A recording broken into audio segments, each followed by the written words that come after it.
T'es tendu comme une crabe. Bonjour et bienvenue sur le podcast Faut se détendre. Je suis votre hôte Charlotte, je suis sophrologue, prof de yoga-thérapie en devenir et exploratrice de pratiques bien-être et développement personnel. Dans ce podcast, je vous partage des éléments de réflexion sur des sujets abordés en cabinet ou en séance collective et aussi sur des tendances et des actualités bien-être et santé. Bonne écoute! Dans l'épisode d'aujourd'hui, j'aborde avec vous l'utilité d'adopter des pratiques anti-stress. Cela permet de diminuer l'anxiété et les ressentis physiques du stress. Le cerveau, lorsqu'il est détendu, est un cerveau qui trouve des solutions et surtout, apprivoiser son stress, c'est excellent pour la santé. Les effets toxiques du stress sont largement documentés sur le plan physique, en particulier sur les systèmes cardiovasculaires, immunitaires, métaboliques et le cerveau dans son ensemble. Il peut découler d'un stress excessif et ou durable, une aggravation des risques d'hypertension, d'accidents vasculaires, d'obésité et tous les troubles psychiques comme la dépression et les addictions.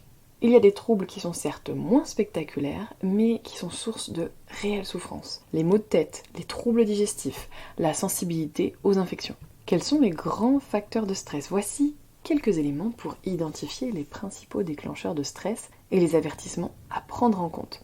Dans ma pratique, j'observe que les grands facteurs de stress sont le travail d'une part, les problèmes personnels, les difficultés conjugales. Dans le cadre du travail, il y a la charge de travail et la pression, faire toujours plus en moins de temps. Les changements de structure et d'organisation avec l'incertitude engendrée. L'absence de reconnaissance, de valorisation et plus globalement, les relations interpersonnelles.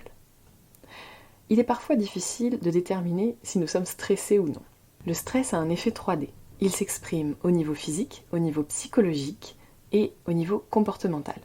Si on détaille, cela donne au niveau physique, palpitations, oppression, troubles du sommeil, problèmes digestifs, douleurs.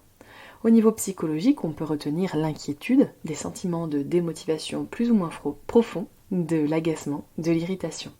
Au niveau comportemental peuvent survenir fébrilité, hyperactivité, agressivité ou au contraire, une certaine inertie. La sophrologie et la relaxation sont une voie tout indiquée pour gérer le stress physique à l'aide d'exercices de respiration et de relaxation. Elles permettent également de prendre conscience de la manière dont on raisonne et d'apprendre à développer d'autres raisonnements. Adopter d'autres raisonnements offre la possibilité de rester efficace tout en abaissant son niveau émotionnel. Cela demande de s'investir dans la pratique, mais la récompense d'une vie plus sereine à la clé en vaut le coup. Merci d'avoir écouté cet épisode jusqu'ici. Vous pouvez commenter, liker, partager. Vous pouvez également passer sur mon site internet www.charlottehermansophrologue.com pour avoir plus de renseignements sur mon activité et éventuellement prendre rendez-vous. Et si je vous manque déjà, je vous donne rendez-vous sur Insta @charlottesophrologue. À bientôt.